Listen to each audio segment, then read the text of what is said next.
Good morning.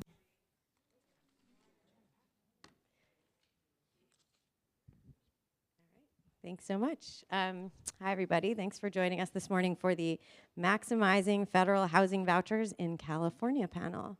It's great to see a lot of you here, and I know there's people also online, and this is a hybrid panel. So we're going to take some questions at the end of all the presentations, and we'll make sure to take questions both live, and then also I know that people will be writing them in via Zoom. So my name is Deborah Thrope. I'm the Deputy Director of the National Housing Law Project. We are a federal policy advocacy organization focused on the preservation of affordable housing and tenants' rights. So we also have a role in California as a support center, which means we provide legal, technical assistance and training to local legal services attorneys and also other housing advocates working directly in the field representing tenants. And I would be remiss if I did not mention, we also publish something that we call in the field the Green Book, which is a treatise on tenants' rights in the federal housing programs with a focus on the HUD housing programs. So for any of you working with tenants in the field with vouchers, which is what we'll be talking about today, but also any of the other HUD programs, this is a must-have, and we're actually about to publish a new version. It's digital, but a new version with additional formatting features soon. So that's my little shameless promotion for our Green Book. I'm really excited to be here today with our wonderful panelists, Will, Sophia, and Cynthia. Thank you so much for joining for the panel. And I also noticed on the app this morning, and I see a lot of people in the room, that there are a range of stakeholders here to have this conversation with us. And so we really are excited to engage all of you on this issue and hear about, hopefully from some of you, what's happening on a local level around voucher utilization. And especially looks like there's a number of people from local housing authorities that are in attendance, so that's great. Okay. So some of you may have seen the recent coverage in LA regarding housing choice vouchers. If you didn't, I'll provide a brief summary. I'll just know that a local nonprofit called Fathers and Mothers Who Care were hosting an event in South LA to help homeless families access emergency shelter. And someone before the event erroneously tweeted that the group would be handing out vouchers at the event itself.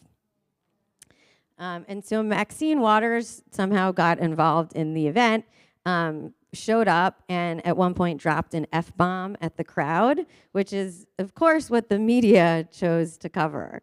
But it does sound like the situation got somewhat heated as people thought they were coming to the event to walk away with a housing voucher, and in fact, that was never the intent of the gathering. So I'm not opening with this story to highlight what was not one of Maxine Waters' best moments, because she is, of course, a really wonderful housing champion in Congress. But I am opening with this story because when I was reading the coverage of it, I had two thoughts that are related to the conversation that we're going to have today. So one is how completely crazy it is that a mere tweet by someone completely unaffiliated with this organization about the opportunity to receive a housing voucher attracted hundreds of homeless families to line up in the street in the sun in LA. The demand for one of the 300,000 vouchers throughout the state, as you all know, is incredibly high and really highlights the broader affordable housing and rental housing crisis in the state. My other thought after reading this was then sort of about the battle that these families would face. So even if there were vouchers offered to these families at this particular event, the hurdles that they would have to go through in order to use the voucher itself. It's really challenging to find an affordable and safe place to live and a landlord willing to take the voucher. So where would those families live that were formerly homeless, especially with rents skyrocketing throughout the state? It's true in LA, as many of the places we all live. would there even be enough landlords to provide housing to those voucher tenants? So today we're going to talk about some of the challenges that people with vouchers experience, and then also offer some strategies to overcome the many barriers to voucher utilization in our state. And we're going to focus both on regular housing choice vouchers, or Section 8 vouchers as they are called, but also we're going to talk about the new 34,000 emergency housing vouchers that were allocated to California through the CARES Act as a response to the pandemic. So we're going to learn from these experts and hopefully, again, hear from many of you about your local strategies to maximize federal vouchers in California. So with that, I'm going to hand it over to our first panelist, Will Fisher from the Center on Budget and Policy Priorities.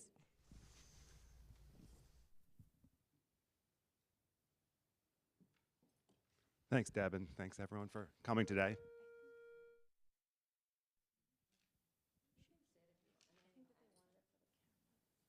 Okay, I'll go up there. Yeah, that's good.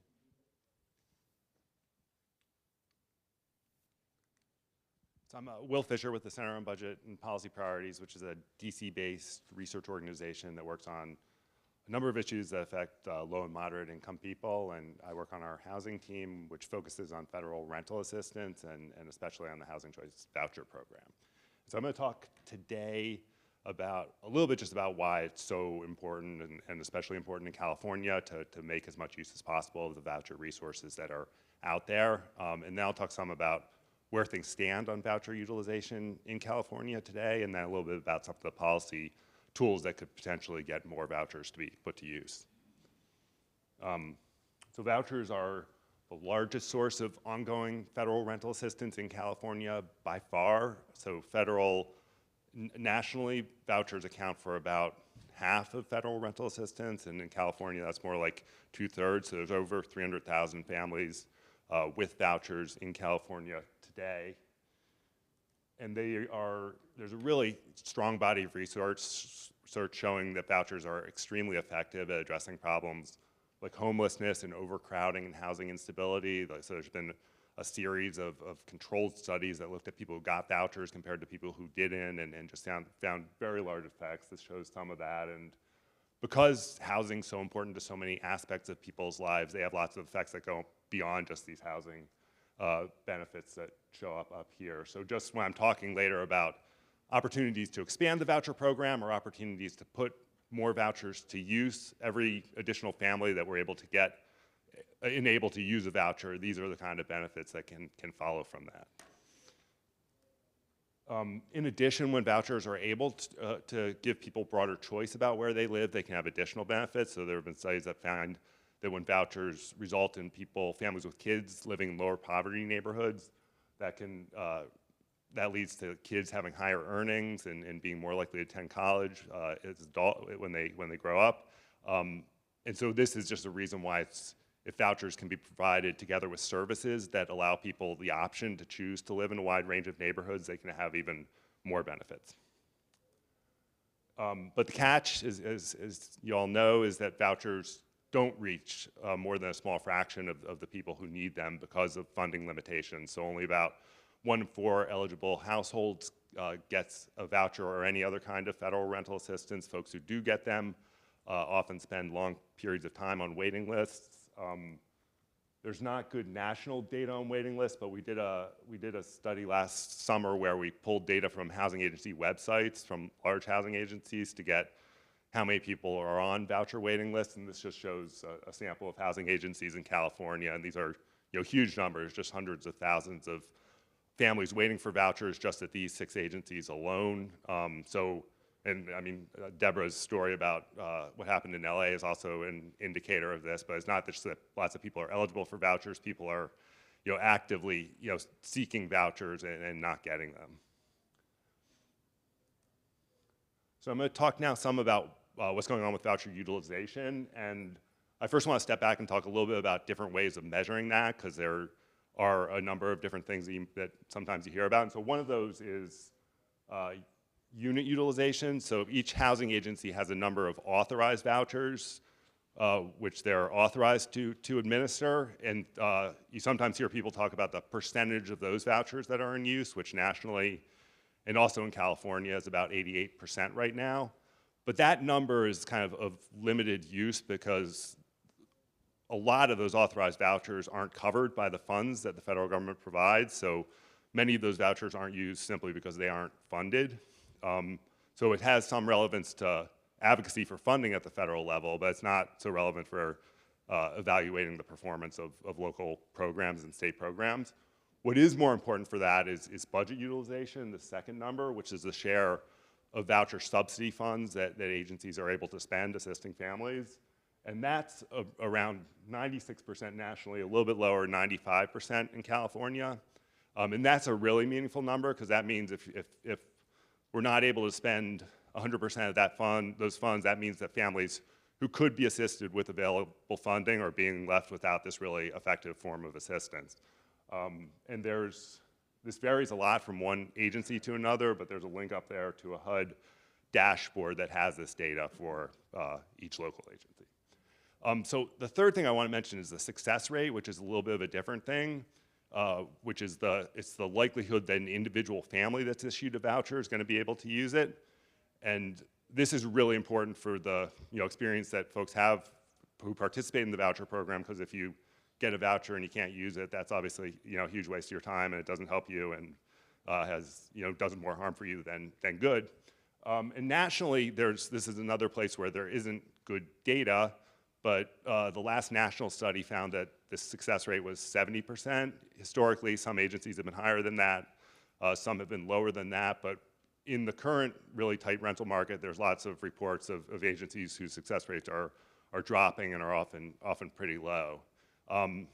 It's a little bit counterintuitive that you can have a success rate of 70% or lower than that, but be using 95 or 96% of the funds. And the reason for that is that housing agencies typically issue more vouchers than they expect to use in the end, knowing that not all of them are going to be used. And so they can use 100% of their funding, even though some of the families aren't going to be able to use those vouchers.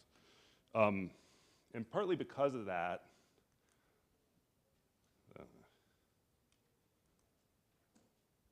the voucher program has a record of using virtually all of the resources that Congress provides to it. So this shows data over the last 10 years before 2021. And this is how the percentage of funds that agencies are able to use. And it's virtually 100% over those 10 years, also over the last 5 years. So the period that we're in right now is an unusual dip where budget utilization is 95 or 96%. And that's, I think, really important for a couple reasons. One is that it's really important to do everything we can to get out of that dip and put those resources to use as soon as possible so people are getting the help that they need. But also, like in the long run, the limit on how many people get vouchers is how much funding Congress provides and how many vouchers they authorize. And so not only should we be using existing resources, but we should also be pushing to expand the program, because that's the only way that we're going to really move towards meeting the unmet need in the long run. So these are what this translates in terms of numbers of families in California right now. So there's about 350,000 authorized vouchers. About over 300,000 of those are in use. And so that leaves a gap of like a little over 40,000. And about half of those are not funded, like I was saying before. So there's about 20,000 that could potentially be used. 6,000 of those are at agencies which participate in the Moving to Work demonstration. So those could potentially be used, but sometimes what that means is they're using flexibility they get through that demonstration to shift the resources to other purposes. So it's a little bit of a different situation sometimes. And then there's another 15,000 vouchers that are at other agencies that are just covered by available funding but not used. So in addition to this, there's a whole additional program of emergency housing vouchers where there's another over 14,000 vouchers that are not yet used. And this is a little bit of a different situation because, like Deborah was saying, this is a new program enacted under the American Rescue Plan in 2021. And a lot of the reason why these vouchers aren't used is that it just takes time to ramp that up, though it's also the case, and you'll hear more about that agencies are sometimes struggling to get them used in the current tight rental market. And this is important not just because it means that fewer people are getting help now than could be getting help, but also because both of these programs have use it or lose it rules that mean that not using these resources now could lead to less resources in the future. So the voucher program, the regular voucher program funding for next year is based on how much an agency spends this year, adjusted for inflation. There's also mechanisms to reallocate reserves if agencies are accumulating lots of unspent funding. And the administration in its 2023 budget proposed to give HUD even more aggressive authority to reallocate reserves and also to actually reallocate authorized vouchers. The emergency housing voucher program has reallocation provisions too that could mean that agencies that aren't using their vouchers could get them reallocated, although HUD hasn't really laid out how that will work, and it's not going to happen until at least 2023. But the upshot of all of this is that some of this is kind of a double-edged sword, so it means that housing agencies in California could potentially lose resources if they aren't losing them, but then the flip side of that is that a lot of this stuff also means that if agencies are able to use their resources at a high rate, they could potentially get more through some of these reallocation mechanisms. So this leads to sort of two ways to get resources to more people, to get vouchers to more people to help them escape homelessness and other housing problems. So one is fully using the existing resources more, and then the other is expanding the program. And so I'm going to talk first about some of the mechanisms, policy options that could do the first, use existing resources more. And I should say, so these are options that are focused on things that local housing agencies can do. There are also other things that could potentially be done at the federal level. And these are things that won't always make sense for every agency. And in addition to that, there are things that a lot of agencies are already doing, although there are also things that a lot of agencies are not currently doing. So one of them is increasing the number of vouchers issued. So there's a long history of agencies, even in pretty tight housing markets, being able to use all of their vouchers by, like I was talking about before, just either increasing their success rate or just issuing more vouchers to more families so they get more used. So some agencies that are not using all their funds could use more just by getting more vouchers out there, although this is tricky because agencies don't want to issue too many vouchers and then run out of money or lease more than their authorized number of vouchers. And HUD has a tool on their website that some agencies find useful for making those calculations that can kind of lay out the math of given your success rate and other variables, how many vouchers you should be issuing to maximize your utilization. Another big thing is payment standards, which is the amount of rent and utility costs that a voucher can cover. And this is important because if a voucher can't cover enough rent and utility costs, then people aren't going to be able to use it to rent housing in a local market. And payment standards are limited by what are called fair market rents, which HUD sets each year based on local market rents, but which are often too low, and that's especially true in places like a lot of California where rents are rising really rapidly right now. They often lag behind rapidly rising rents. And there's things that HUD could do to address that, but there's also a fair amount of flexibility that local housing agencies have here. Agencies can set their payment standards up to 110% of the fair market rent. They can request authority from HUD to set them even higher than that, although usually they have to submit some data to show that that's justified. Another piece of flexibility that is, from what we hear, is not used a lot, but that could potentially be more, is that HUD sets what are called small area fair market rents, which are zip code level fair market rents, which in high rent neighborhoods are sometimes hundreds of dollars more than the metropolitan fair rent that's normally used. And the kind of key piece of flexibility here is that, so there's some metropolitan areas where those small area fair market rents have to be used, but then everywhere else, including most areas in California, housing agencies are completely free to set their payment standards up to 110% of the fair market rent, which is, like I was saying, could be a lot higher than they could set otherwise. And all they have to do, the only requirement with HUD is that they just send them an email to do this. So this is really, at least as far as HUD, administratively simple. So this is something that could potentially be used in more places than are using it now.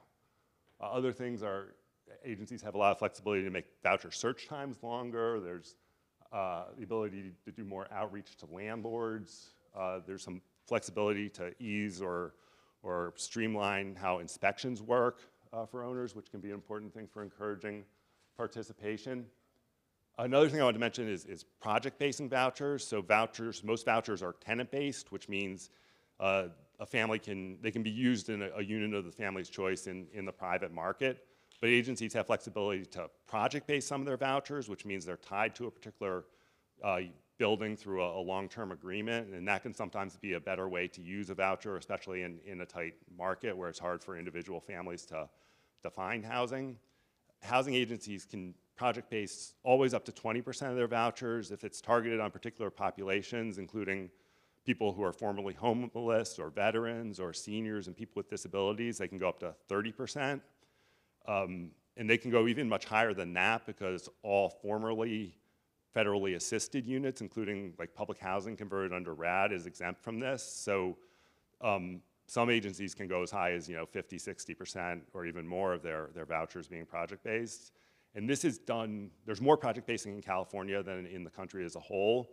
But even here, there's lots of agencies that aren't doing it as much as they could under these caps, and so there's room to do it more.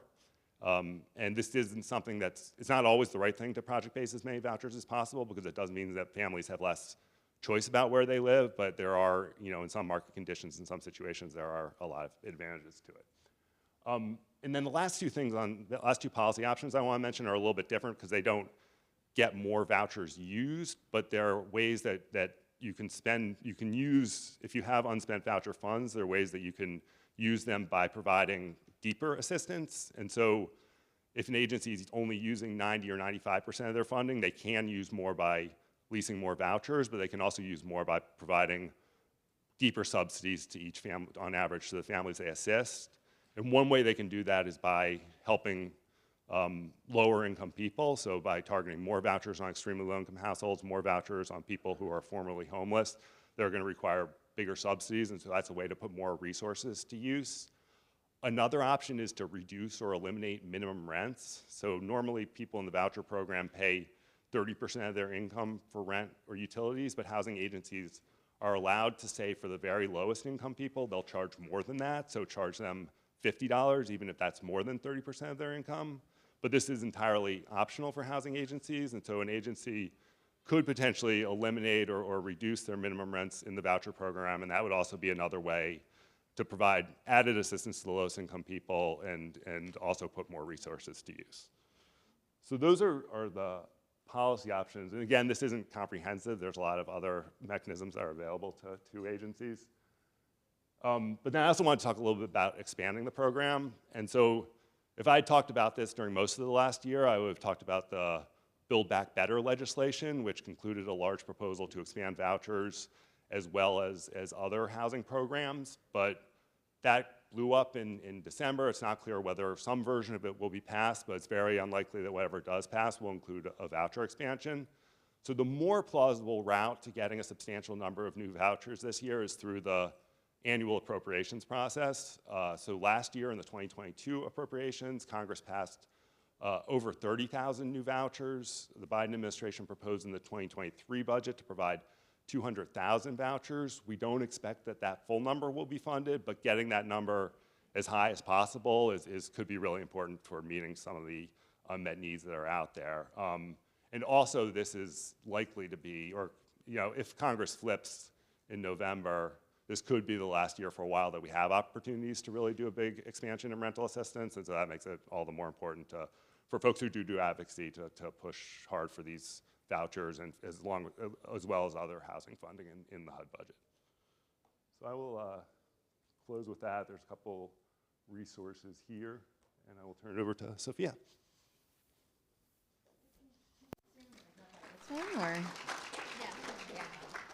This one's on. Folks can hear me okay? Okay, thanks. Great.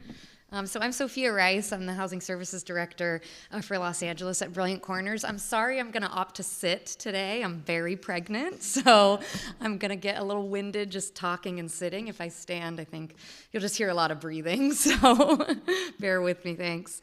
Okay, so just to spend a moment on who's Brilliant Corners, we're a nonprofit supportive housing provider, and we work all up and down the state of California.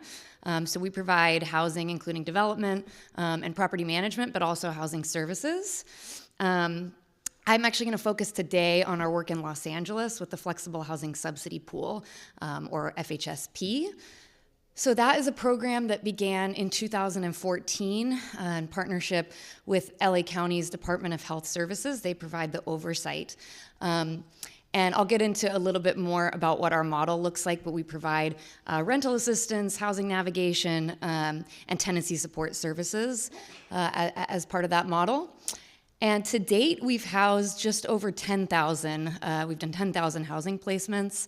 We currently have about just under 6,000 folks housed in the program because we've had some rapid rehousing programs and then some sort of shorter term tenancies. But that's our flex pool.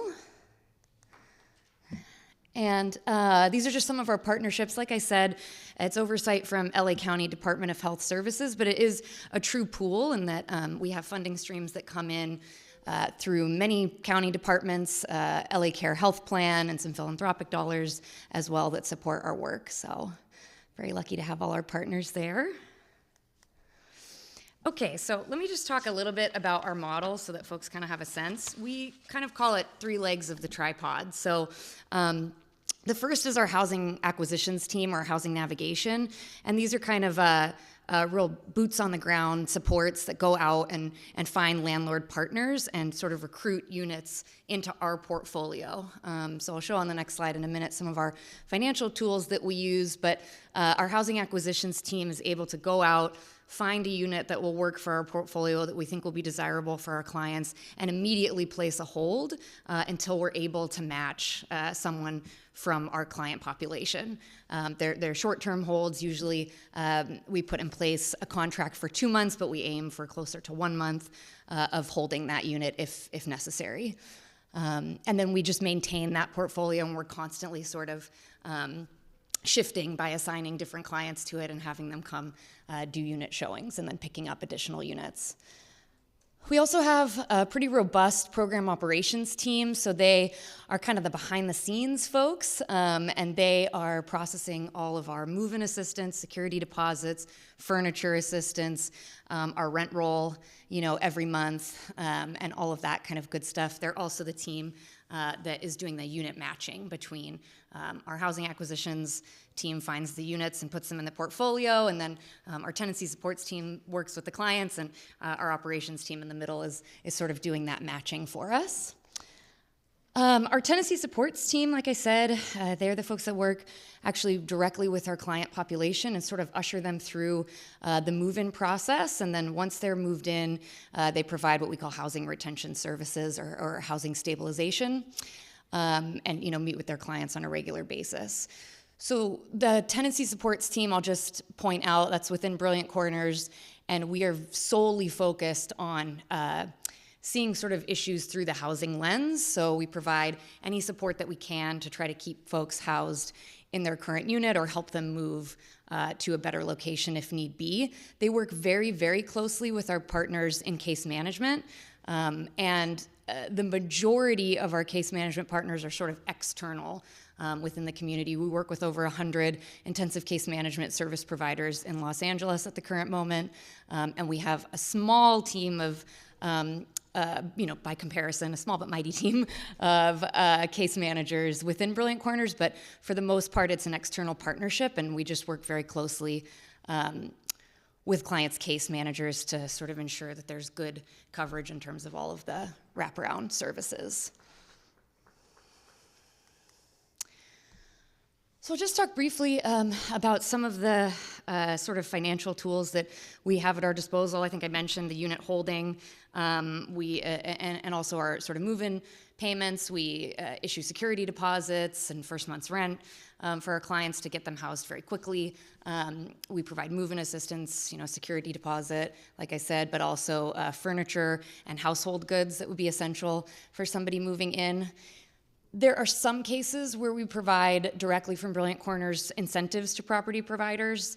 At the moment for the emergency housing vouchers initiatives, those are coming from sources in the community, but there have been instances where we've also provided property provider incentives, and maybe that could be something to consider for the future as we're looking at the EHV's work.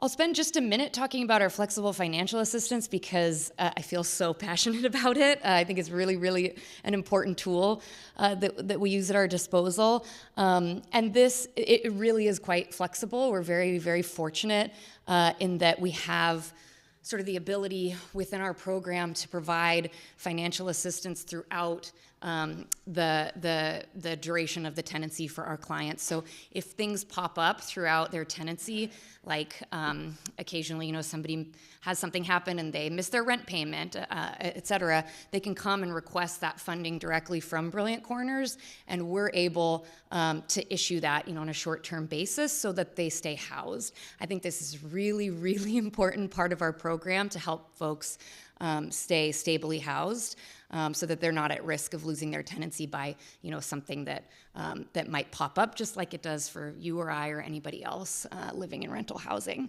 So I'm very excited about that piece, and I think it's really essential for the operation of a flex pool. The last thing I'll just say is around rent subsidy administration. So historically speaking, Brilliant Corners has provided the rent subsidy directly through a local operating subsidy for the supermajority of our client population. Obviously, with the expansion of the emergency housing vouchers, our model really is shifting. So we're definitely in a period of transition where, if we're sort of successful in some of the utilization goals that we have, then that will change for us, and it'll be much more skewed towards the rental assistance coming from the federal housing vouchers instead. So that it's an interesting shift for us. I'll talk a little bit about what that has looked like, in terms of our transition and some of the ways that we're doing that, and also some of the challenges that it's brought for us. But that is, it is new for us. It's definitely a shift. So prior to that, we were providing almost all of the rent payments directly from Brilliant Corners. And then before I just jump into how we're operationalizing the EHVs, I did just want to paint a little bit of a picture. I think, Deborah did a great job sort of flagging for us some of the issues that we are seeing in LA, unfortunately. If you look at these numbers, this is from our COC, the Los Angeles Homeless Services Authority, or LAHSA, and these are numbers from the homeless count from 2020, so the most recent numbers that we had, and the numbers are staggering. If you look at how many folks we have that are experiencing homelessness and just the increases that we've seen, obviously 2020 at the beginning of the pandemic, but similar increases the year prior. So it really is an immense problem.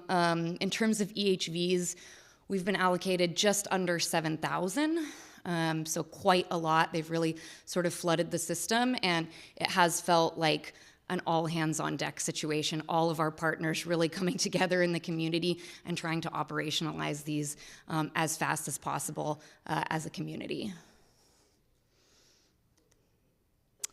Okay, so in terms of what we're doing at Brilliant Corners with the flexible housing subsidy pool, I'm just going to talk about 3 strategies that we're employing to utilize the EHVs. And I'll talk specifically about EHVs pretty much today, although we do have another smaller initiative that works with the housing choice vouchers as well that is similar. So the 3 strategies that we've been using are, the first we call Swapouts, or you can hear them called lease in place. And what that means is, like I said, we have just under 6,000 folks that are housed in the flex pool currently, and so we are working to get those existing housed clients connected to an EHV and basically just swap out their subsidy. So continue serving them at Brilliant Corners. The goal is to keep them housed where they currently are, and then just work to swap out our subsidy for the EHV instead. So that's the first that I'll talk about. The second, we're calling new Leaseups. That's pretty self-explanatory, I think. So these will be clients new to our program that will be connected to an EHV, and we'll be providing, sort of from the very beginning, housing navigation with the purpose of locating a unit with a landlord that will accept their federal voucher, and then providing all of the services, the wraparound services that we do after that. And then briefly, I'm just going to talk a little bit about some of our work with project-based sites, because we also work in many project-based sites. We have sort of an initiative or a pot of funding that we call backstop funding. And so what we're doing there is actually working to use scattered site EHVs to plug into vacancies at our project-based sites. So I'll talk about that in just a second. But let me start with the swap-outs. So as I said, these are folks, the goal is for our clients that are already housed in a unit for Brilliant Corners to stop providing the subsidy and to transition them on to a federal EHV. So what we did there is we started with outreach to our property providers, and we had sort of a tiered approach so that we could, as quickly as possible, reach out to many hundreds of landlords that we work with in the program. I'm pleased to say that we had quite a positive response to swapping. Obviously, I know that there's some legislation where our landlords are a bit limited in being able to actually say no to a federal subsidy, but I'm sure you can imagine that there is still some pushback on that. So, we have to really work closely and collaboratively. But I will say we had really positive response.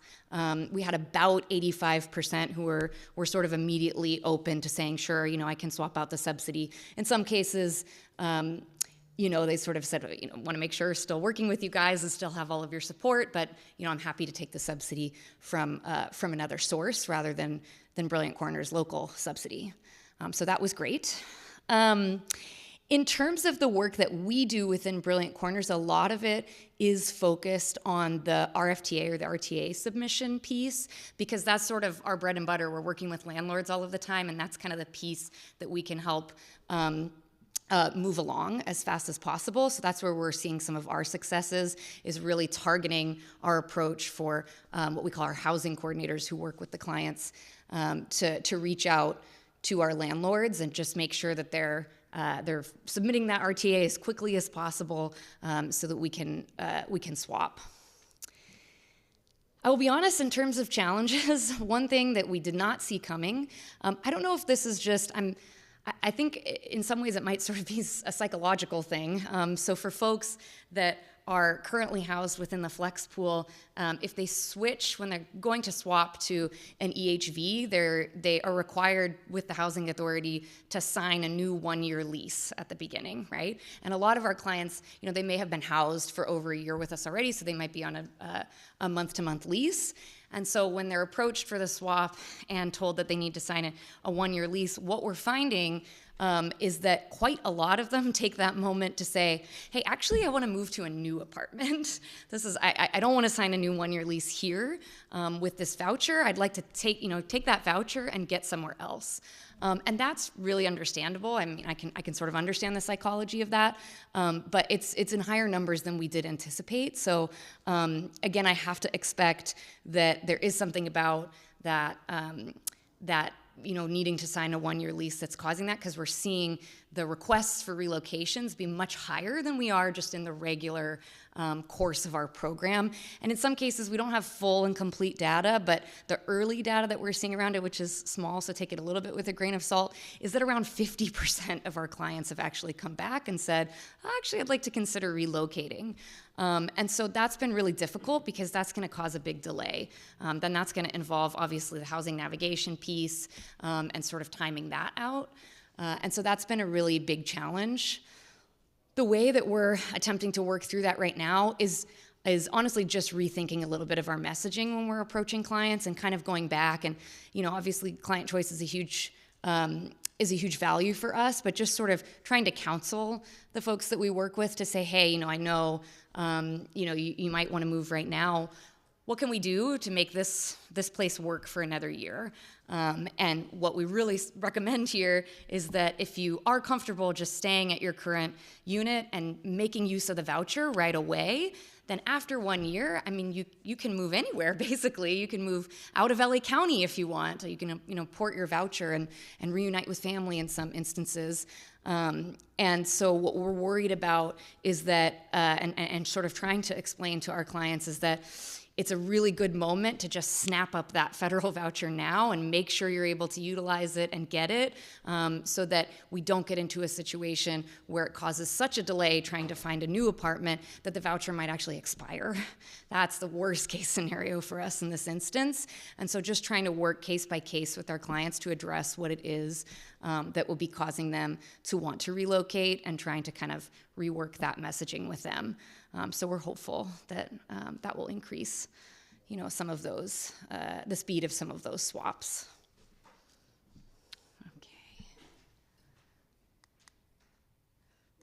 Oh, nope, too far.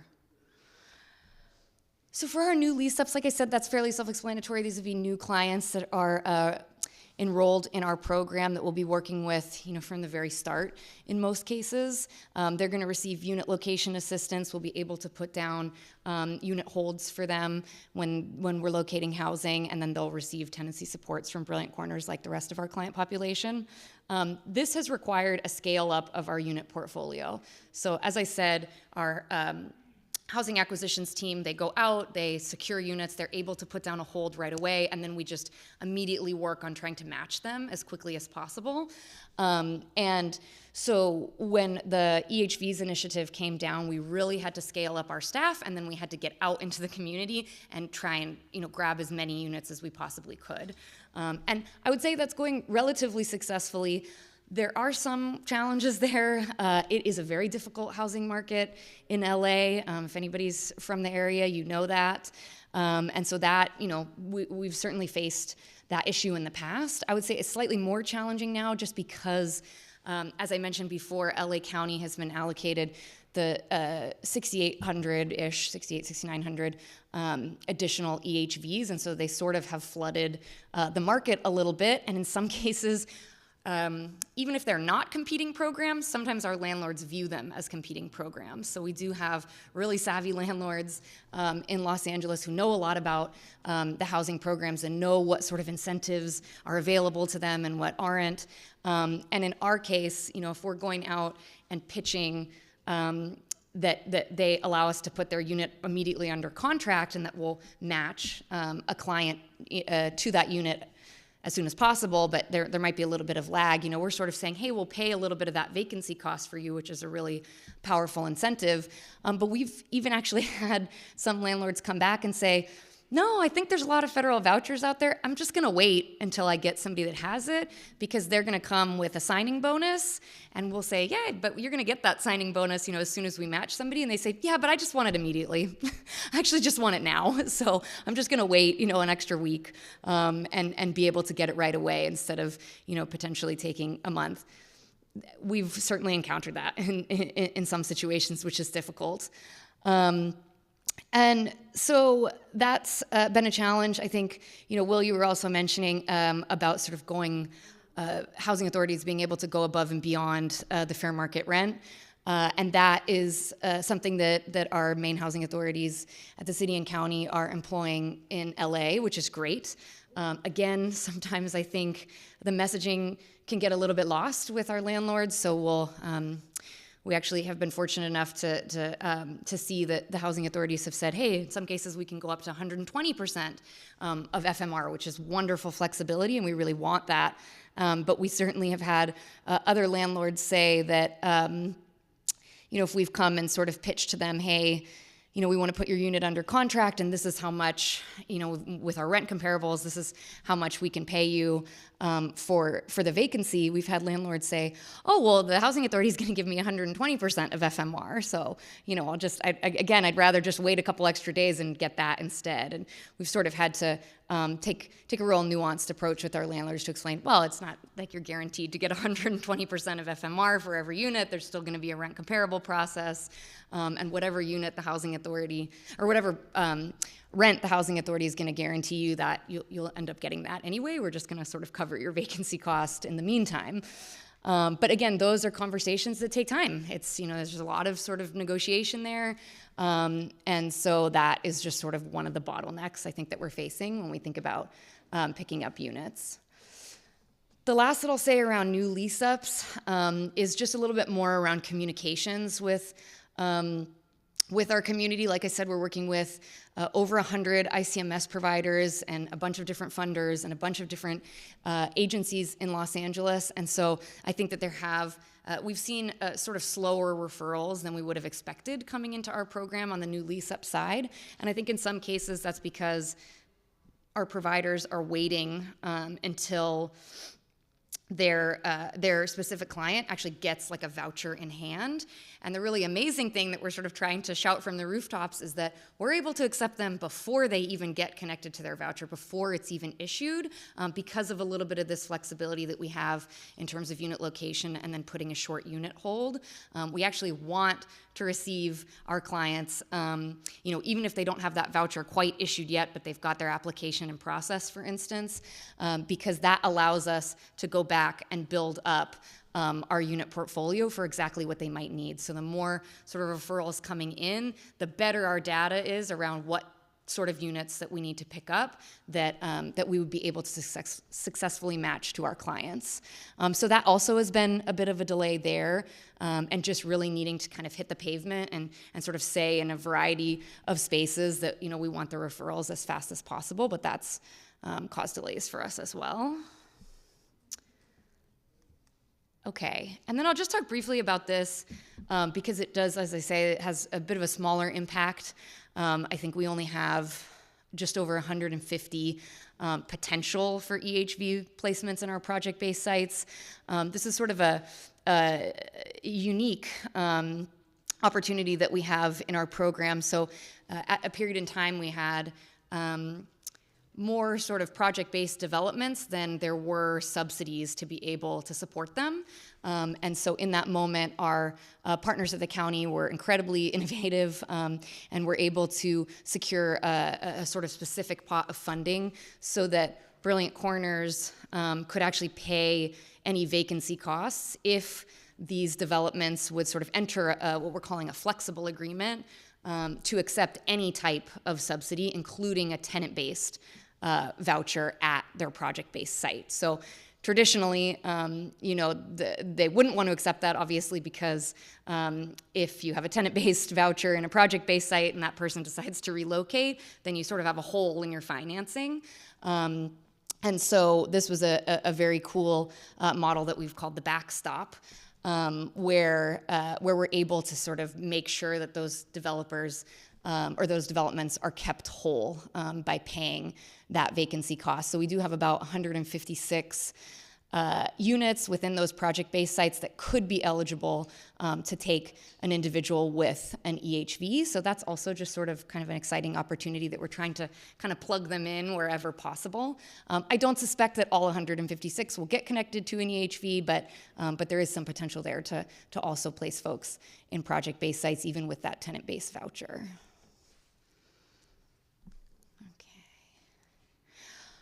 Okay, if you're in this room, you know that this has been challenging, I think, to operationalize the EHV's initiative so quickly. So all jokes aside, we have seen challenges.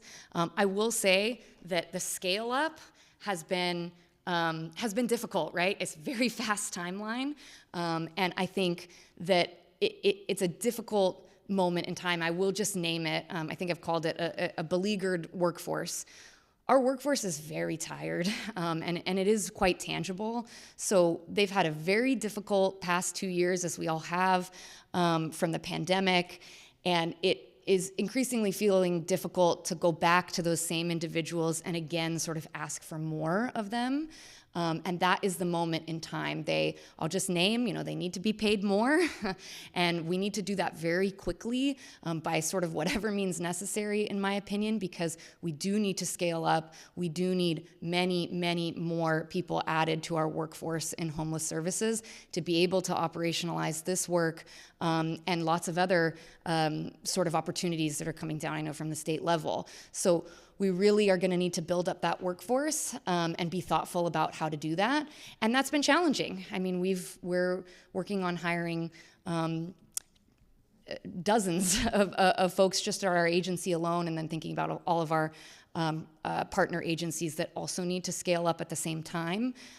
It's been a challenge to sort of just do the hiring needed to support this initiative, but we're trying to, do our best there, and I think we are having some success, and really getting to into a groove where I think we really are feeling a little bit more comfortable now, which is great. I mentioned as well some of the other opportunities. I think there's been a lot of focus on other initiatives like CalAIM. That's just taken an immense amount of work from our partner organizations and funding organizations to make that transition, which I know folks are really excited about. We're certainly excited about that at our agency, but it's just continuing to sort of come back to the same folks to operationalize that work has been hard. With new scaling, new folks entering the system and trying to scale that up, that can also cause some issues around sort of coordination between our agencies and partnerships. LA is sprawling. There's many different agencies that are working on this, funding agencies and service providers. One thing I name in particular is data sharing. It's taken a little while to get that to a better place. For our city and county housing authorities, we have our COC that is really helping to kind of manage that application process, and they've done a really incredible job and been such great partners with us and all the service providers to work on data sharing and make sure that they're building out systems. They've recently released a dashboard where the point of contact on an application can actually just go in and find out where in the process of getting that voucher the individual is, which I think is going to be really revolutionary. But these things just take time, and it's exciting that we sort of have some of this infrastructure built at this point, and I'm hoping that can sort of be a long-lasting legacy of this initiative, so that as we hopefully advocate, for more and more federal vouchers in the future, and hopefully are successful, that this is infrastructure that already exists now. I didn't talk about this so much, but Brilliant Corners is in a little bit of a unique position in the work that we're doing. Like I said, we partner with intensive case management service providers. They, in general, are like the points of contact listed on an application for an EHV. And so, in some ways, because of that sort of dynamic, and also the fact that in the flex pool we had largely for many years been paying the majority of rent subsidies directly through Brilliant Corners, what that's meant is that we're not always as sort of innately built into the infrastructure that exists around federal vouchers within LA. So the data sharing for us has been even more important because we feel a little bit like we have to kind of wedge in there to get some of that information that might not be as immediately available to us. So that's also put us in sort of a unique spot that we're working to overcome. But again, I think through good partnerships and some of this infrastructure development, I think we're really getting over that hump, which is exciting.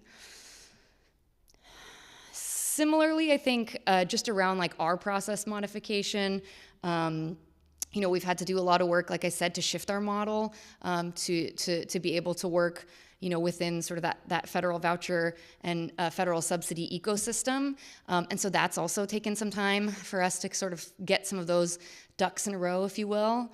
And then the last challenge that I'll mention is just around sort of funding sources. One thing that we've seen too as a challenge is that when folks do get connected to their vouchers, there's often some confusion about where they're going to get different sources of things. So are they still going to get their security deposit from Brilliant Corners? Where are they going to get, their furniture assistance?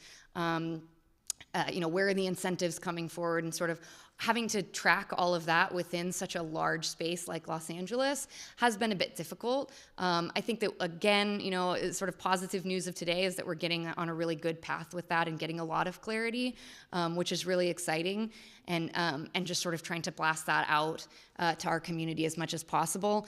Up until this point, there has been confusion, right? So it just, all of these pieces can create little bottlenecks here and there and create little delays and require more sort of staff capacity to address all of the questions that are coming in. But again, now that we've had some more clarity on that, I think things will be running a little bit more smoothly and hopefully for the future. So that's exciting.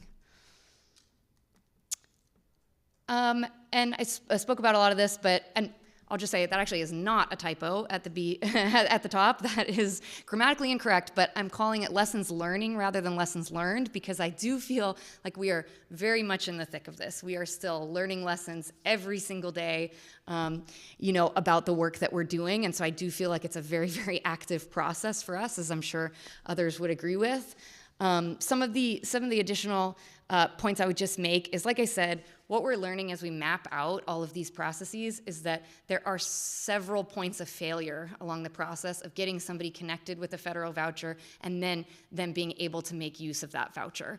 And so at each little potential point of failure, we can see delays, and we're really trying to do a good job of analyzing exactly where the delays are adding up for our client population. I would say communication strategy is going to be huge moving forward. Like I said, it's just such a massive area and so many different partners that we're talking about that in many cases are new folks entering the workforce, as I've said. And so just making sure that there's a real understanding there. Even for our staff internally, learning the federal voucher process has been really new to them. So that's also taken some time. I mentioned the different sources for incentives. I think just being really, really clear about that and mapping that out will help us for future initiatives. And alignment on process steps. So I'll just say quickly, we have worked really closely with the county housing authority on modifying some of their process steps for some voucher folks. So for our swapouts, we sort of have to do like a little bit of a dance to figure out when for Brilliant Corners to cut off our subsidy and when the housing authority is going to take over for their subsidy, to make sure that it's a very smooth transition, that the landlord is not missing any funds there, that the tenant is not at risk of losing their housing because of lack of funds. So we've worked really, really closely with the housing authority on a process by which they're able to actually date their contract a little bit in the future and give us a heads up about it. And that way we have enough time to kind of do all the steps that we need to do internally to turn off our subsidy. And that's worked really, really well. So that's just one example of really successful coordination. We're constantly, over email talking out, specific cases. And that's been really sort of a wonderful partnership there. And then, like I said, just the data coordination, building out that infrastructure, I think will be great. And then I'd be remiss if I didn't take another opportunity to just make a pledge for more flexible dollars. I think the more flexibility that you can layer on to a program that works with federal vouchers, the better off that you'll be. So just as we're thinking about designing, future programs or shifting our programs as they move forward to accept additional federal dollars, I think as much as we can advocate for just having that flexibility, for instance, the way that we use it at Brilliant Corners, being able to make a payment, 1 month, or pay for new furniture, or just be able to use funds that would keep somebody housed, I think is really, really key. Okay, I think that's it for me. Yeah, thanks. Now pass it to Cynthia.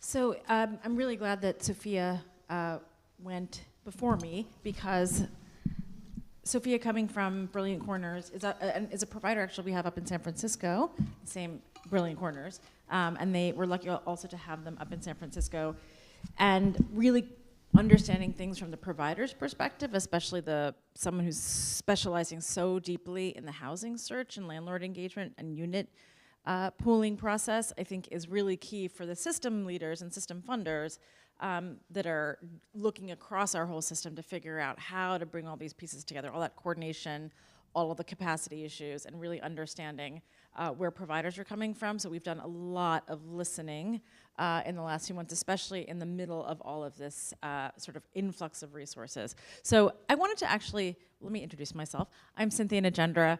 I am a deputy director at the San Francisco Department of Homelessness and Supportive Housing. Was recently appointed as a part of a new executive team that's come into the department to help really oversee a huge expansion, frankly, of the department and our system, because we have been very lucky to have local resources from a tax ordinance that we passed in 2018. If you're from the Bay Area or from San Francisco, you might know it was called Our City, Our Home. Tax on corporations over $50 million. There's sort of a narrow exception, but brought in a lot of resources. And so with those resources, more money, more problems, but we needed those resources. It's just that scaling and capacity and all of the things that go along with that, which is I know what we're experiencing with vouchers, right? The flooding of vouchers means that these are the things we've wanted, but a lot of pieces have to come together. And I think Sophia spoke to a lot of those things, and I think Will also, it was really helpful to understand kind of where we have to be thinking about why it is important to keep doing this and how we need to advocate from our local level. And so I wanted to just check in with folks. How many folks are actually from homeless providers or homeless systems or representing a COC? Okay. How many folks are affordable housing, developers, lenders? Okay, builders, okay. And I assume there's some funders in the room, funders? I'm missing anyone? Just trying to get a sense for where people are coming from. And if I missed anybody, I apologize. Just kind of wanted to see sort of where to focus. So the priorities. So today I'm going to talk a little bit about our priorities in San Francisco particularly for the emergency housing vouchers, because while we have other voucher programs, I think that, well, first, but partially because I've been overseeing the development of that program, so I know it well, and I've been watching it very closely, but also it's been a point of comparison to how things have been working with our other voucher programs, what we've learned, and I'm hoping that this is going to sort of help us model how to utilize our other vouchers more successfully. And so I'm going to talk a little bit about, I'm also going to talk about our equity goals. I just wanted to, I did a session on this yesterday, so if some of you were in that, I'm sorry if this is a repeat, but I just want to touch on that because it does actually really impact our utilization and making sure that even though we have to move fast, that moving fast doesn't mean that we're not still really leading with equity and focusing on reducing the disparities in our homeless population. So we don't want, I know we have to move fast, that has been the message since these vouchers have come out, but we really don't want to sacrifice what our priorities are for the people experiencing homelessness and making sure we're advancing equity at every opportunity. I'll talk a little about how important planning is, partnerships, and I'll talk a little about implementation.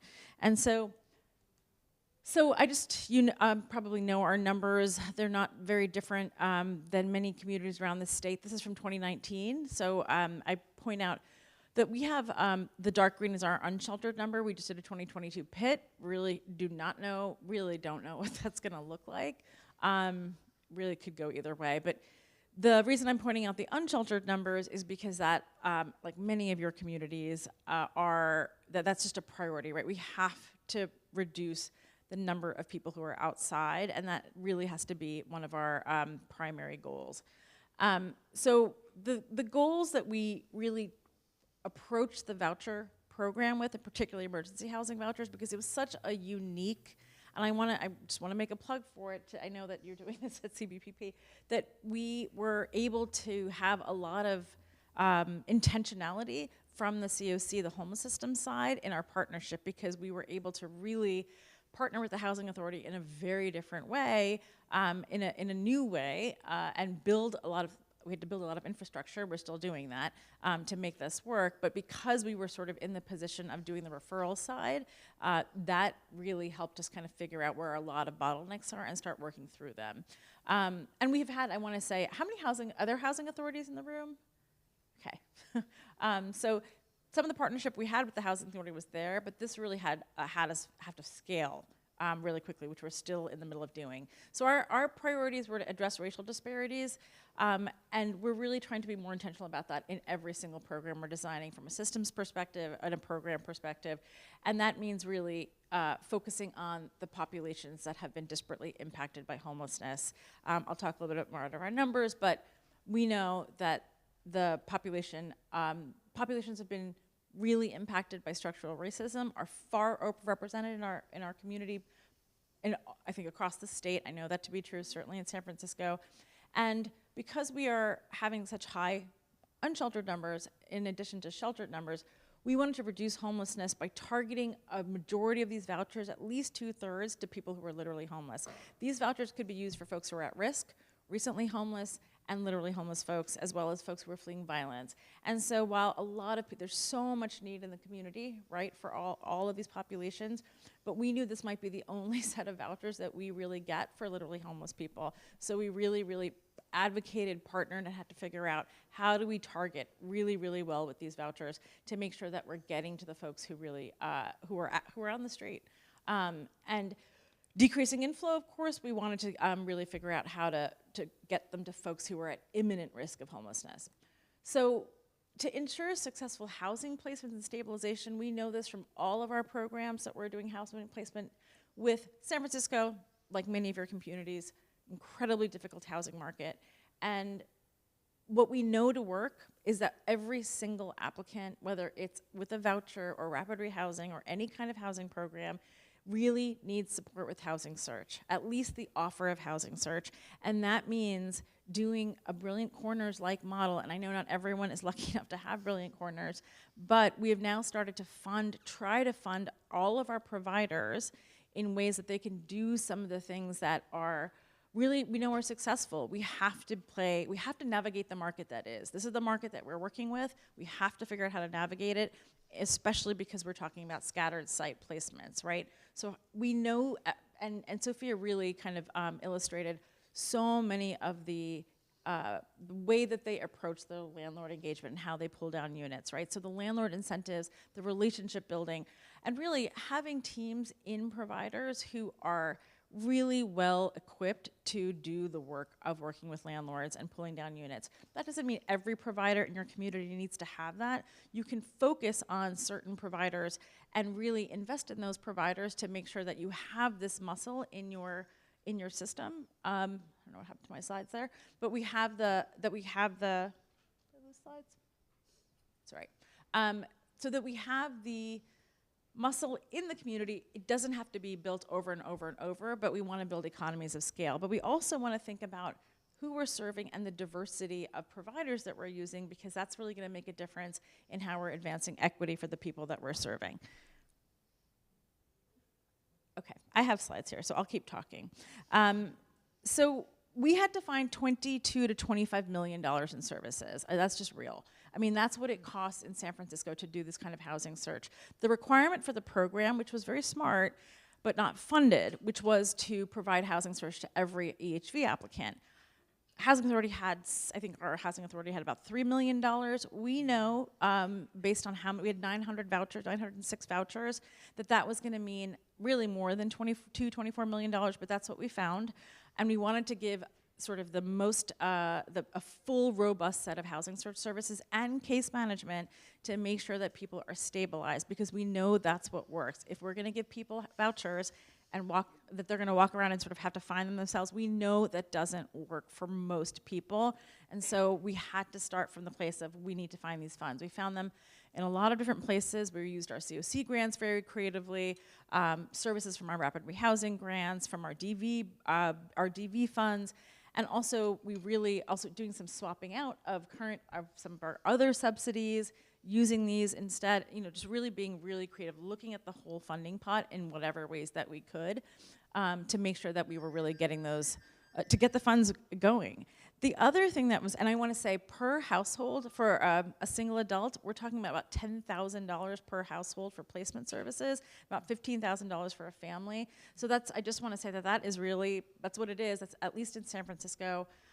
And it just is the reality of what it costs. So services for this are really, really critical. And I think that's a place for advocacy for us. And I'm just clicking into nothing, sorry.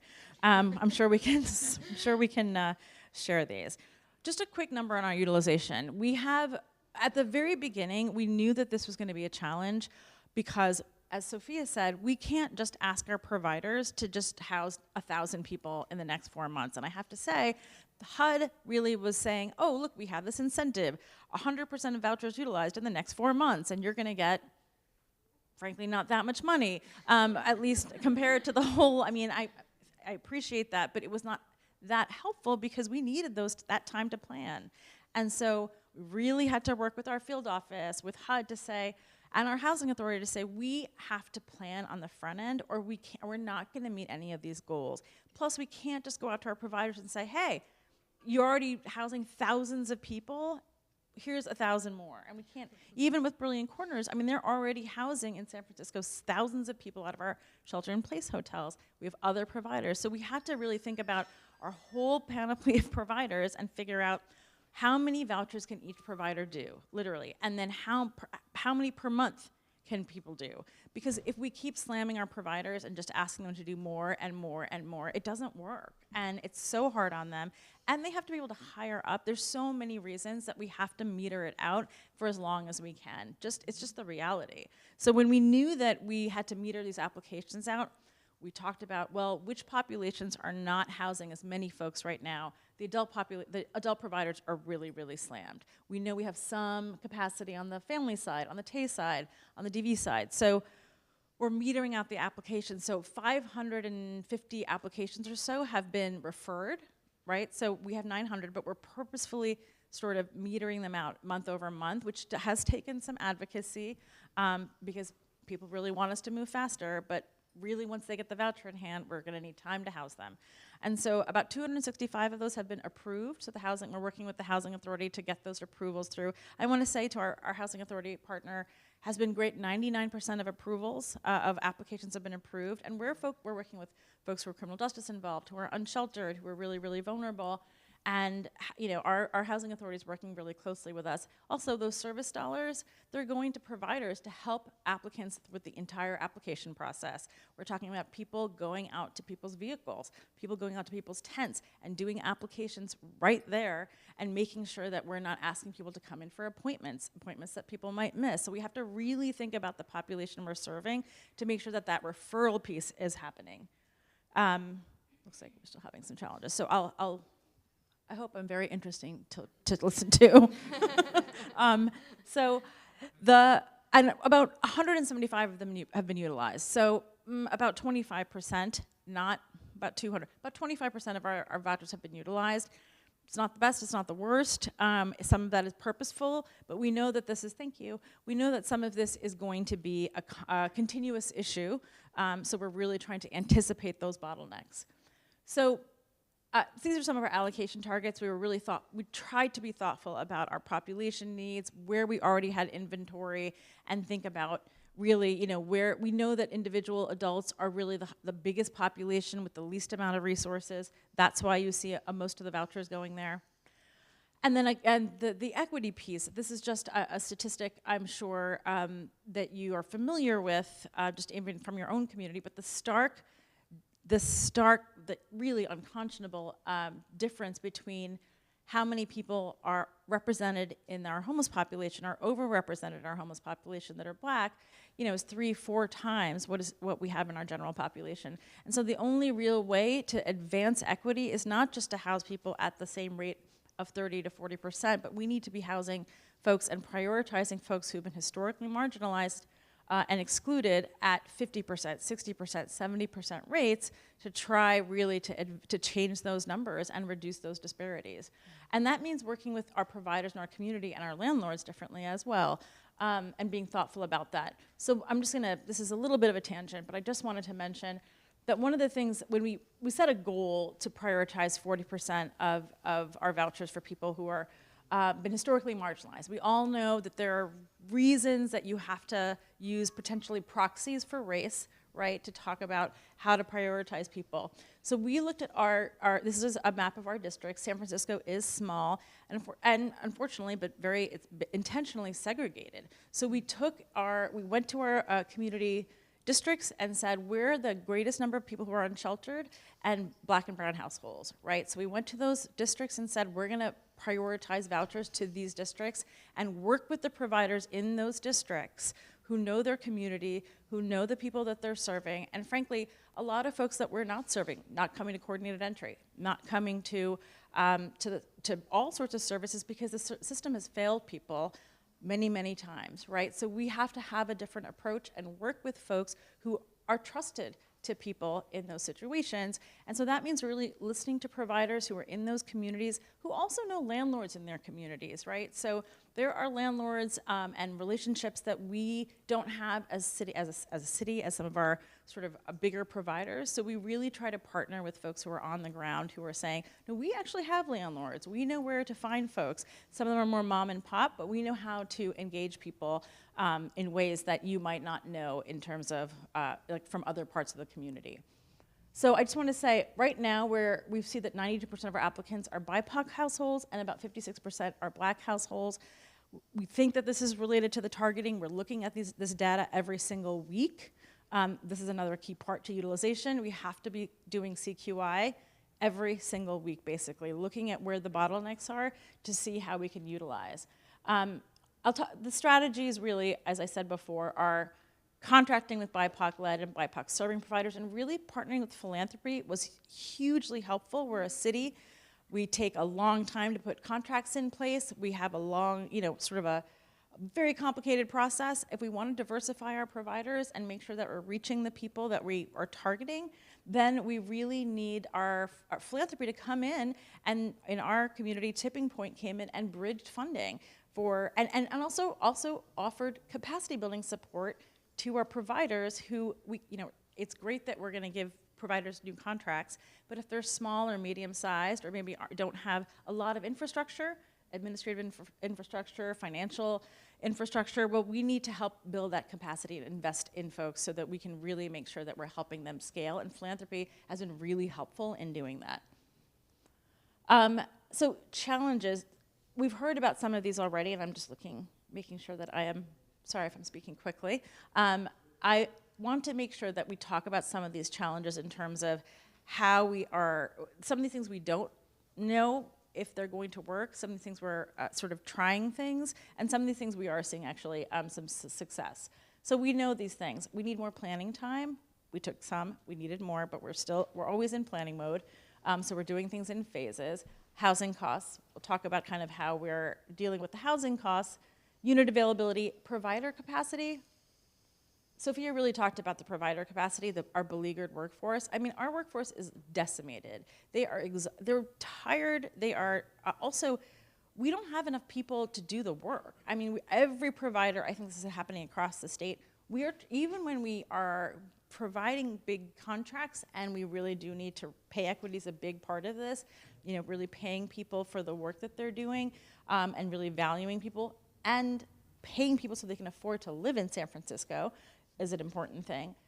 We just don't have enough people to do the work, and this is a major issue. I think this is a major issue in our field across the state, and I don't think we have great solutions. Pay equity is definitely one of the things that is helpful, but we really are having a provider capacity problem to do the actual housing search. That's the piece that we're really struggling with.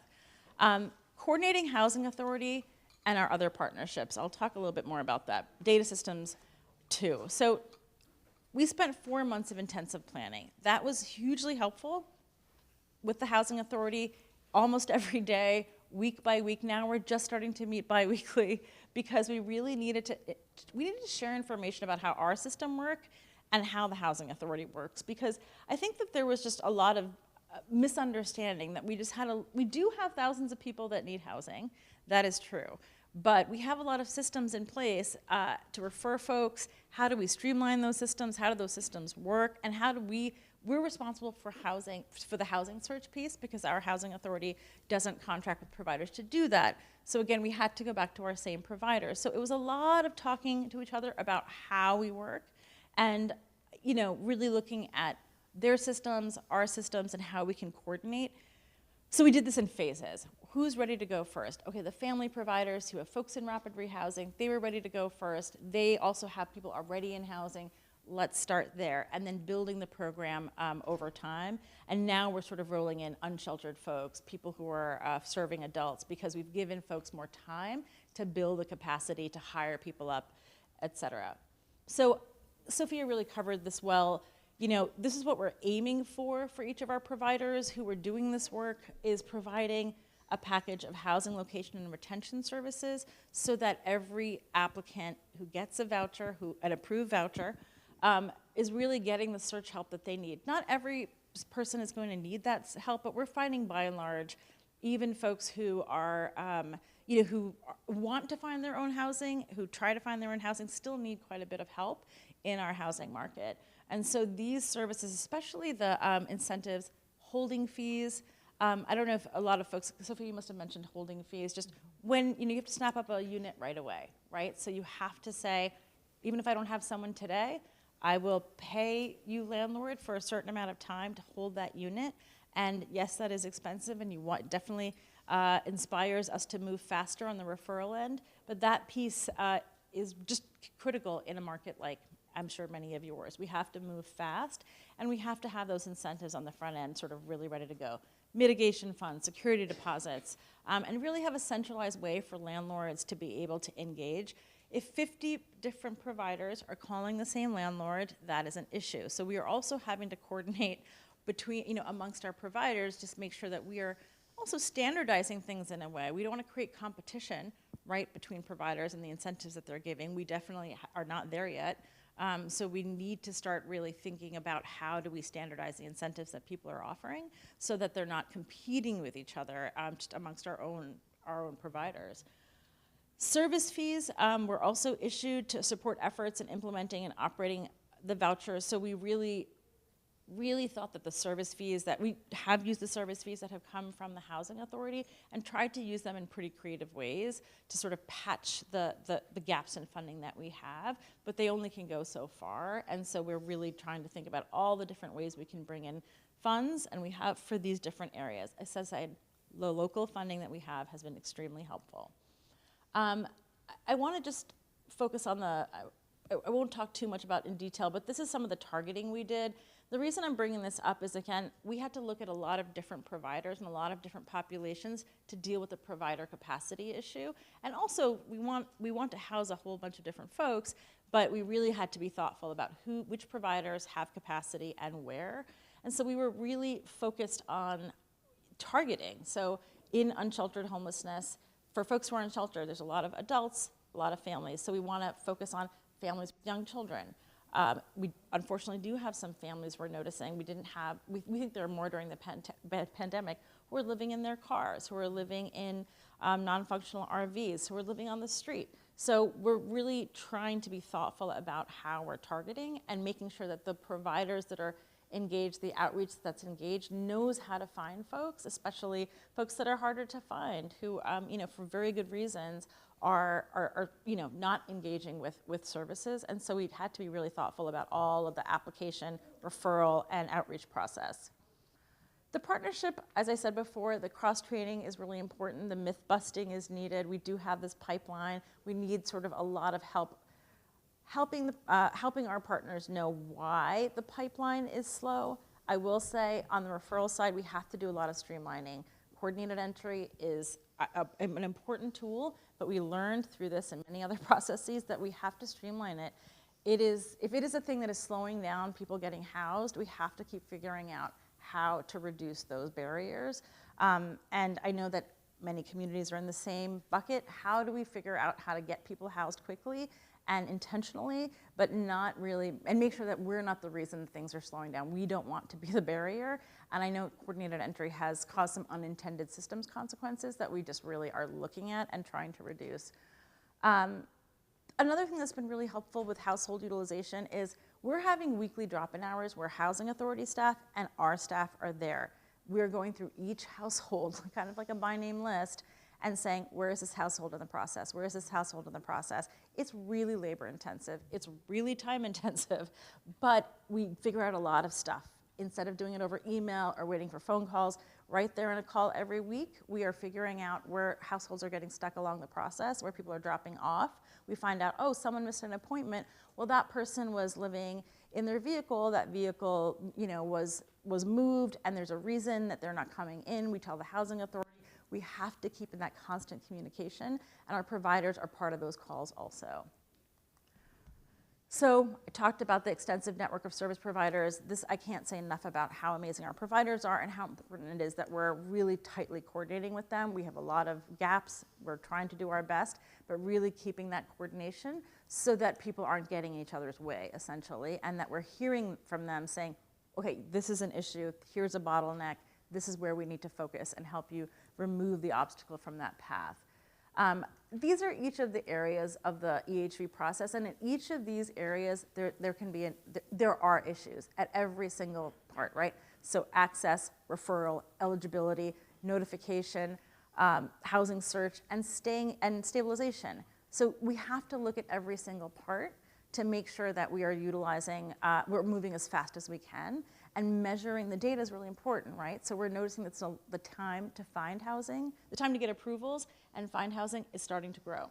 There's a backlog of people who are getting, applications are coming in, so we're slowing down on the applications to give the housing authority more time to catch up, understandably. And so that's where we're really having to look at each piece just from one big court. We're lucky we have one housing authority. I know that's easier for us, but it is, I don't know how else we would do it without looking at every piece every single week. We have our program website here. I'm just gonna pause there because I know we wanna have time for questions. But I do wanna say that, the housing voucher program has just been, it's been fantastic to have that ability to really prioritize them and be really intentional about the targeting. We know it's going to be hard to continue to utilize them. If we're not thinking at scale, if we're doing this kind of program by program thing, we're not going to get there, right? So we have to be looking at housing search and housing placement across our whole system and figure out how we're going to house thousands of people every single year with these subsidies. And so I know that's what we're all here to try to figure out to do, but scale is really what we have to start really thinking about in terms of how we're going to get there. Thank you.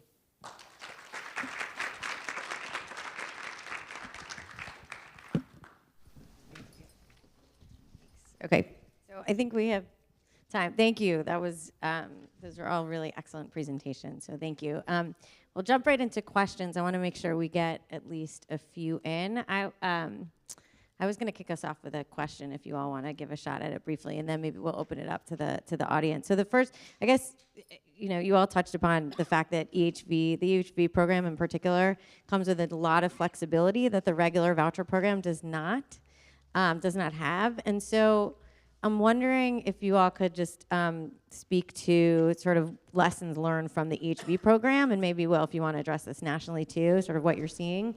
What we can take from the EHV program and we can apply to utilization of the regular program, right? I've heard a lot of things like, holding fees, mobility counseling, all of those wonderful services that are just not inherent to regular vouchers. So do you want to, Sophia, do you want to? Sure, yeah, I can just talk briefly. So I think some of the stuff that we've named throughout the presentations are certainly lessons learned. The flexibility around the inspections in particular, I think we saw was really important. So being able to maintain that for housing choice vouchers moving forward would be great. I think anything that contributes to any of those small bottlenecks that we see along the process and ways that we can just have a little bit more of that flexibility moving forward is something that we should maintain in the regular voucher process. Like I said, there's other things that our community in particular, I sort of spent some time on the lessons learned there that I think will serve us well in terms of the infrastructure that we've built out. But I do think some of the flexibility, particularly around inspections, around some of the stuff that Will mentioned, like the fair market rate increases and things like that will be really key. Sorry. Okay. Yeah, I think that there is a lot in the EHV program, that stuff that, so I think some of it, the reason it was done was because it was targeted and specifically on a homeless and at-risk population, and maybe there's some things where the service needs are more for that population than for voucher holders generally. But I think there is there's some middle ground where it makes sense to have more, resources and probably more flexibility around some of the rules, like, on things like payment standards in the broader program as well. And I think, on the, there's just a real lack of resources for things like search assistance, especially, and things like security deposits or landlord incentives. And part of it's increasing admin fees generally, so that agencies just have more flexible resources, but I think it probably also means providing some targeted funds for those purposes too. Yeah, I think that some of the the flexibility around, I mean, I think the ability to use funds for all of these different things is really critical. We've talked about that. And I think also the flexibility of we're able to iterate, right, on our prioritization, on our targeting. We're able to learn what's happening, change course a little bit. I mean, that is also somewhat, you know, in your community, you have to sort of have a place where you're able to do that and get feedback and do that kind of in real time. But the program has sort of given us some of that ability in ways that we haven't had before. Can we take one question from the audience?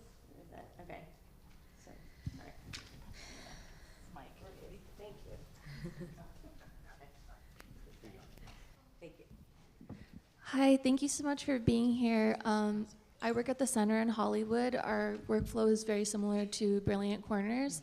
I wanted to just thank you all for everything that you mentioned, and especially addressing the challenges. I wanted to re-highlight the challenge of EHVs having the FMR rate going up to 120%, which I think is very concerning. Actually, it was very exciting at first, but now people with vouchers before the EHVs came out are now competing against people with EHVs, and now that's delaying their, you know, their vouchers are expiring. So this is actually perpetuating the issue of homelessness because it's contributing to the expensive, the market rate, you know, like regular renters who are already struggling to pay their rent are now competing against EHVs. And I'm finding out when engaging with landlords, they have jumped their rent from $1,500 to $1,800 to $1,925 within a span of 3 months. And so I'm worried that these people are going to get housed, which is really awesome, but then how are they going to retain it, and how are folks that in their community going to be able to keep their units when they're going to be gentrified, because now EHVs are contributing to gentrification. And so it's competing with, you know, the existing community, the existing vouchers that are in place. And then lastly, it gives too much power to landlords, you know, with these incentives. I'm so happy, Cynthia, you talked about standardization. That's really important, and I'm wondering if we can refocus on policies for the standardization and statewide rent control so that everyone can have access, right, and that equitability, because over time this is just going to create more problems, and this cycle is just going to keep going. I don't know if you have any solutions or thoughts about that. Yeah. Yeah, I mean, man, that is so frustrating. I mean, I completely feel you. I think that's part of the reason we're thinking about, and I appreciate Deborah's first question there around like what we can learn from the EHVs and try to apply to other voucher initiatives, because I think that consistency across the board is so key, so you don't have, at least have programs competing against each other at the same time. I mean, that's just unconscionable, in my opinion. I think it just goes to show where we're at. I mean, it's such a difficult moment to be in where the house is on fire and we also have to build a better house, right? So we're kind of trying to think with this more short-term time pressure of the EHV initiative while we still have such a colossal issue that we're trying to tackle. So I don't have a great solution to that, but I very much identify with the problem. And I think that's something that we're also seeing and really trying to tackle.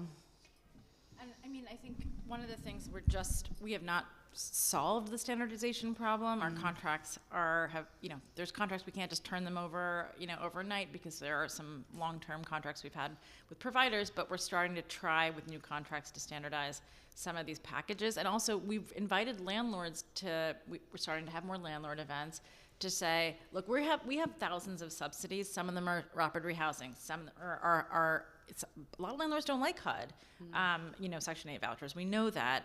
And we have these flexible housing subsidy pool vouchers. Those are much easier to use. So we're creating our own challenges by having all these different kinds of subsidies. So we're trying to figure out how to message things as one community. We have a lot of vouchers. We're going to standardize the packages of what we're offering you, so that like anybody, you shop for a better deal if you're a landlord, right? And plus they don't have the market is so hot, you don't have to really look that hard, right? So I think the scaling issue really has to come from our system partners, our funders. We have to all be at that table talking together about what we're funding, and that includes philanthropy and the other funding streams, so that we're sitting together figuring out what are we really asking from landlords and how are we shooting ourselves in the foot. Yeah, and I think that's really right, Cynthia, because we also need to make sure, I mean, so for the flex pool, we have, like I said, now this big initiative with federal vouchers, but we also have sort of our legacy flex pool that's funded by a local operating subsidy. And I think just being very intentional, as you say, about being at the table and talking with our other partners about what their payment standards are and trying to keep those in line as much as possible, so that we're not getting into a situation where we're just sort of ratcheting up over each other over and over and over again. That's going to cause more problems than it will solve. And I'm happy to say that those are a lot of conversations that we are involved in, at least in the work that we do with Brilliant Corners, sitting at that table and making sure that that we are trying to keep things as consistent as we can, as much as we can, because we really need to be in close dialogue with our housing authority partners and with our service providers to make sure that we're all like sort of the right hand knows what the left hand is doing. And I didn't mention this earlier, I sort of sped through it, but the data part of it has been another thing about these vouchers that has been helpful, because we've been able to track things in HMIS. So we have every voucher applicant, except for our DV, our victim service provider partners, but we're tracking them separately. But we have all of the applicants from their application to approval in HMIS, and that took a lot of work on the front end again, but we're now able to track by targeting population, by provider, length of time that people are taking on every single piece. We weren't able to do that before. Understandably, the housing authority doesn't has its own system, and so is not entering data into HMIS. I hope one day in a dream world that will happen. But again, we had to move fast. But that piece has really been helpful in at least being able to see what's going on in terms of where, and also which landlords are taking which, what kind of subsidies, starting to track that stuff and really get a sense for what's working. All right, I think we're at time. So huge thanks to our panelists. Thank you all. This was really excellent.